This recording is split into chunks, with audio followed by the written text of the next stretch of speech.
Bom, depois da correção das atividades da aula passada feitas agora e realizada, vamos entrar agora na matéria. É uma matéria curta, pequena, mas de grande importância.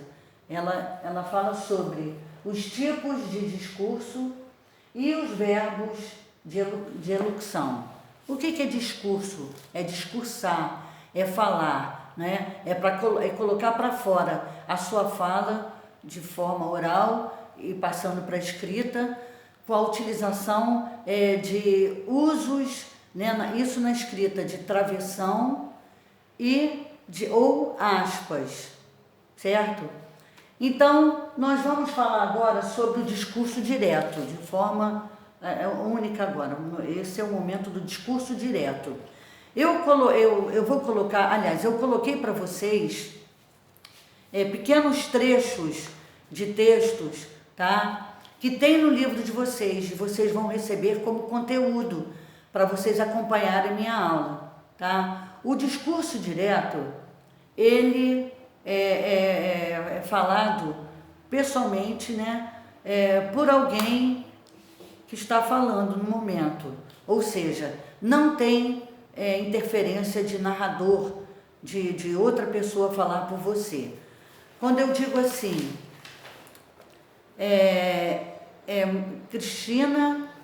Cristina pediu à sua filha, faça as atividades. Quando eu digo que Cristina pediu à sua filha, eu utilizo os dois pontos. Os dois pontos mostram que vai haver o início de uma fala, e no início dessa fala vem acompanhado pelo travessão. Quem dá respaldo para mostrar, para provar que está havendo um discurso direto é o travessão. Eu poderia utilizar, ao invés de travessão, as aspas, né? Ao invés de travessão, estaria mostrando as falas. Agora, existe também o outro tipo de discurso, que é o indireto, certo?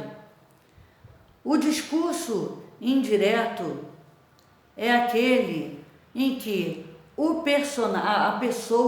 a personagem não fala por ela mesma. O narrador é quem fala por ela, né? Ele comanda sua fala. Por exemplo, Cristina pediu à sua filha que fizesse as atividades ou as lições.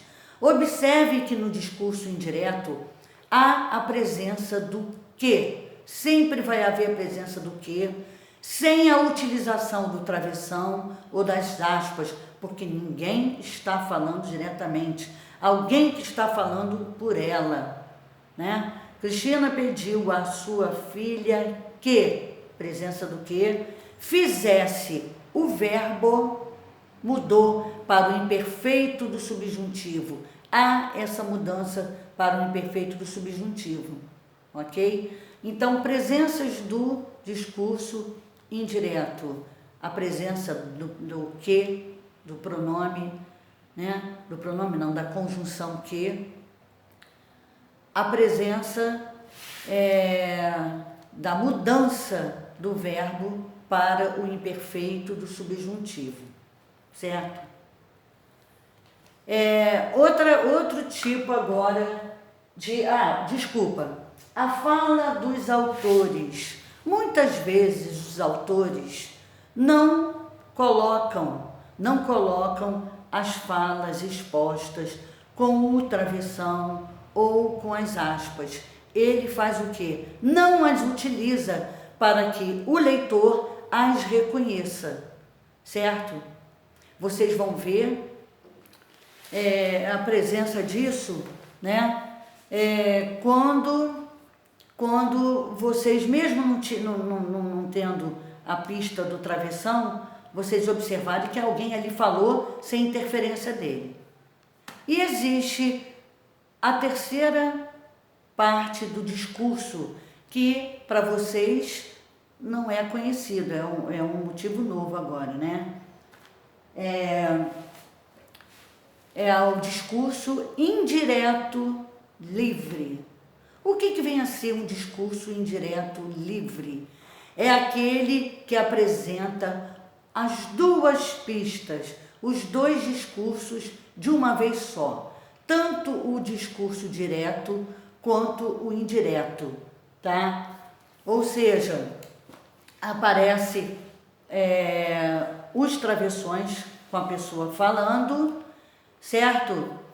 Aliás, minto, desculpa, esquece. O que acontece? Aparece o pensamento da pessoa.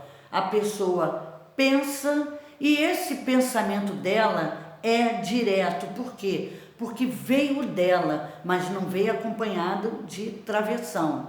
Então, quando apresentarem pensamentos que os personagens estão pensando, agindo, né, sem pista de travessão, e quando aparecer a presença de não ter travessão entre si, já é indireto. Já é indireto porque não tem travessão, entendeu? Falando diretamente.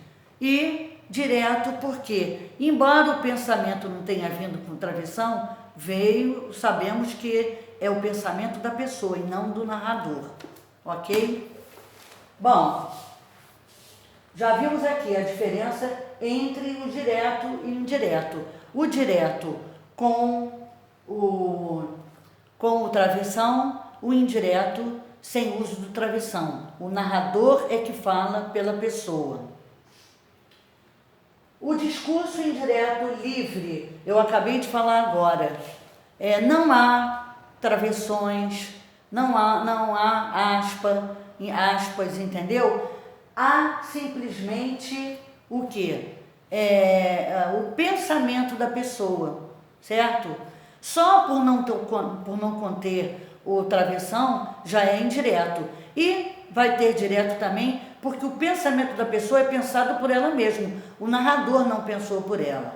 Por isso que esse efeito dos discursos indireto livre. Que tipo de efeito? O pensamento, a utilização de um pensamento, de uma ação que a pessoa praticou, mas não foi discriminada. Aquela ação, eu estou pensando, hoje eu vou praticar esportes, eu vou ao cinema, eu vou estudar. Eu mostro a minha ação sem utilizar a forma de uso com travessão, certo? Agora, gente, nós vamos concluir a parte final, que são os verbos de elocução. O que são verbos de elocução? São aqueles verbos que se apresentam antes da fala dos personagens, sempre no discurso direto. Mais uma pista para o discurso direto, a presença de verbos de elocução. Por exemplo, mamãe disse, :